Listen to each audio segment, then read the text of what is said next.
So you want to stay home full-time and write part-time? Ooh, if you're a mom, let me help you. I'm going to give you some great tips to help you so that you can start being a freelance writer and so you can write part-time and stay home all the time. Woo, that'll be exciting. My name is Alma from almakane.com. And I am a mom to twins, and I started freelance writing in 2014 when my twins, yes, I have twins, were toddlers. That's when I started. I definitely couldn't start writing in the first year because I was a zombie, zombie, because I didn't get any sleep with my twins. They, oh my gosh, cried all the time and woke up at different hours, and it was just, it was just a whirlwind of memories and things. But I definitely couldn't start my writing business on lack of sleep. After that first year, when they were pretty consistent with naps and I had a good chunk of time, that's when I decided to start something at home because I wanted to ultimately stay home. And I've successfully done that since 2014, right when I started, all the way to now. I have been home. My husband has been home, and now he is helping me with my business, and we are growing our business together. I was fortunate that we did a road trip last summer. We have a new kitten. We are doing renovations in our house. And so we are actually living the life that we want, and we're really excited to see the next chapter of our life. And it's all thanks to freelancing, for sure, freelance writing. So if you're sort of in this area of your life that you just need some direction and you've been thinking that, you really love writing, how can you monetize your love, your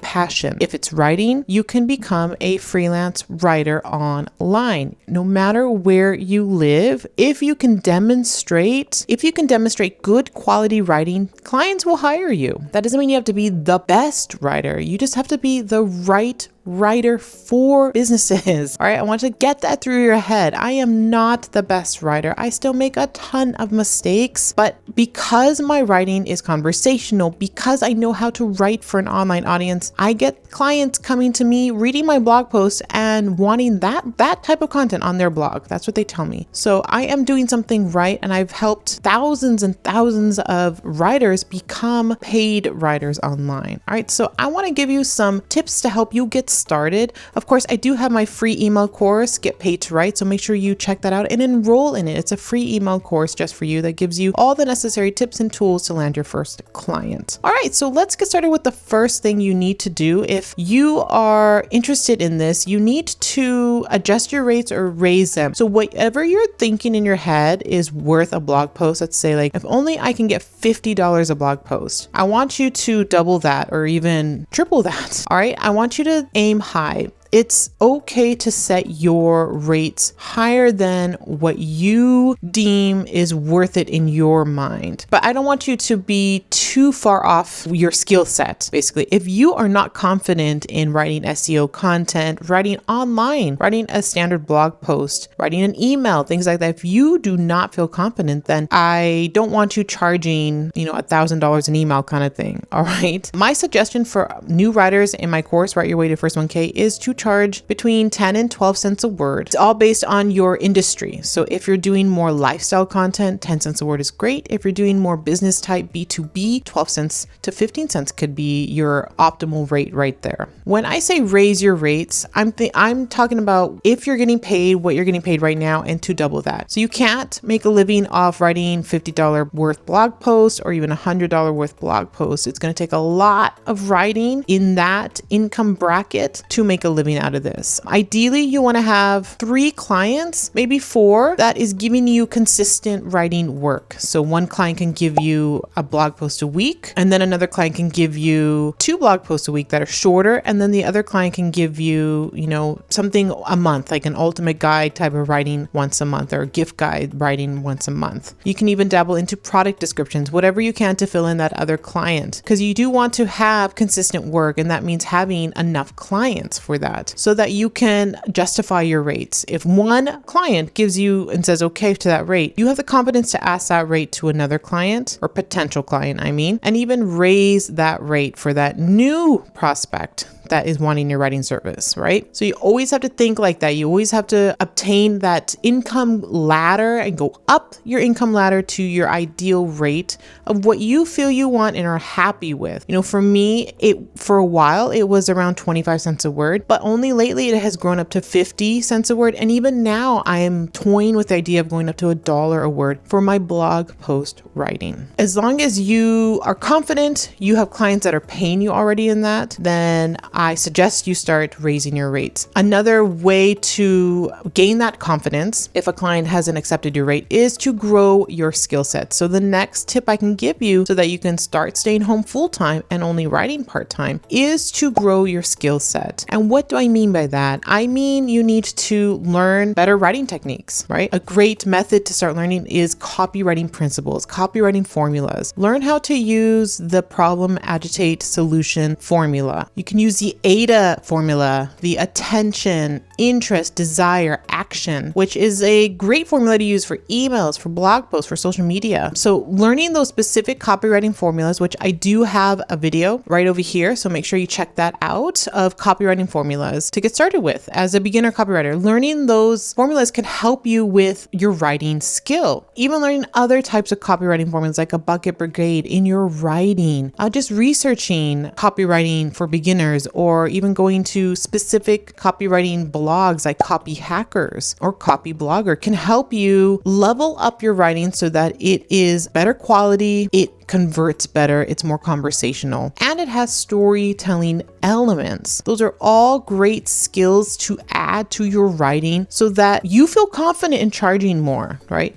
For me, it was learning the skills of creating like YouTube videos and understanding digital marketing firsthand. How do I market my own business and market my own products to my audience? Those things that I learned through trial and error gave me the skill set, the experience, so that I can write about it for my digital marketing clients, right? So I had that knowledge. So definitely increasing your writing skill. And then another way you can increase that writing besides using like copywriting is to do specific types of writing. You can focus on writing bios. You can focus on writing emails, things like that. I do have a blog post on short copywriting projects and a video too. Right here, 24 types of copywriting up to $1,000 pay. These are short copy, high paying content writing jobs. So, things under 1,000 words. So infographics can pay up to $350 for only 200 words. Emails, that. Landing pages, same thing, $250, and goes up to $800 for something that's just one page, less than 1,000 words. There's resumes, bios, PPC ads, product descriptions, press kits, all of these small copy jobs you can learn. I took one summer learning about Facebook ad writing. Over time, I've excelled my email sequence writing too. So it's things like that where you want to invest in your time and your commitment to learning different types of writing projects to help you increase your income, right? And be able to stay home full time. Other skill sets that you can improve is your marketing skill set. To improve your methods of landing clients. If you're only using job boards, this is the time to up level your skills. Move on to cold pitching, move on to networking, warm pitching, using all the methods that you can think of, maybe that you've learned through my blog or my videos or from other people too, different ways to market your business and to pitch to potential leads. If that's something for me that I didn't do right off the bat, I stuck to what I liked was job boards, and it took me a little bit of time to really get comfortable with the cold pitching, with warm pitching, with networking and things like that.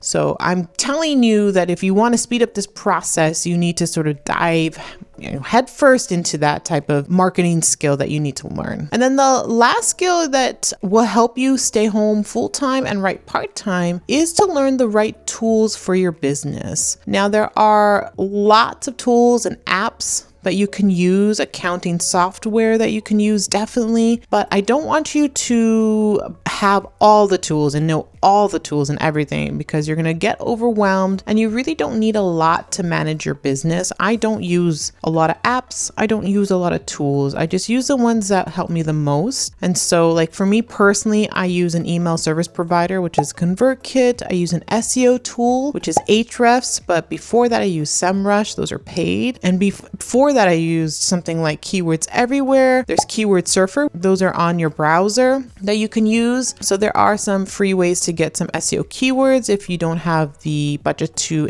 invest in a tool. And I'm sure my husband uses tools to manage the, bookkeeping and all of that for my business that way. So you only need a few, like I said. Understanding how to use that, you might want to invest in a project management tool. So something like Trello, Asana, a ClickUp even can help you manage your business. If you find that you have a lot of clients, if you decide to hire other freelancers for your business, then you need some kind of project management tool to help them have everything in place so that you know what's going on in your business. And also, as well as editing tools, I use Grammarly, there's Hemingway, there's lots of other tools. Some people use like something like Scrivener to help with their writing process and their writing flow for more creative writing. So there's lots of tools out there for writers, but like I said, don't use all of them if you don't need to. You can try them out to see if they work, but I personally don't use a lot and I've been fine. I've grown a healthy business that way. All right, so even though that was like the last tip, the one final, bonus tip that I can share with you to really,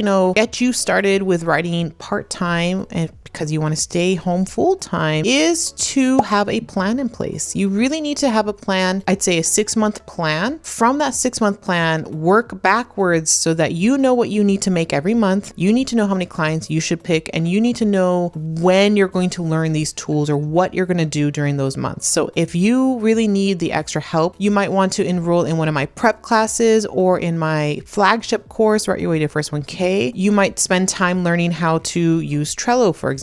It's things like that where you can do that in the first month, and in the second month you can really start your pitching strategy and fine tune your pitching strategy. And then in the third month, how to manage your first and second client along with other responsibilities, right? So you're adding to your skill set, you're growing your business, and you're figuring it out so that you can work at home part-time, because I'm only doing this part-time as well. I'm doing it part-time so that I can do other things like my YouTube channel, like creating digital products, and like having my blogs. I have several blogs and many that I manage with guest posters too. So I have all this extra time. Of course, I can use that time to fill my client list and have lots of clients, 3, 4, 5 clients, but I've only ever had about 3 clients that I work with on a continual basis. And then I might have 1 or 2 that are ad hoc. So whenever they need content, and that has been great for me. It's part-time work that I do for them, and it gives me enough time to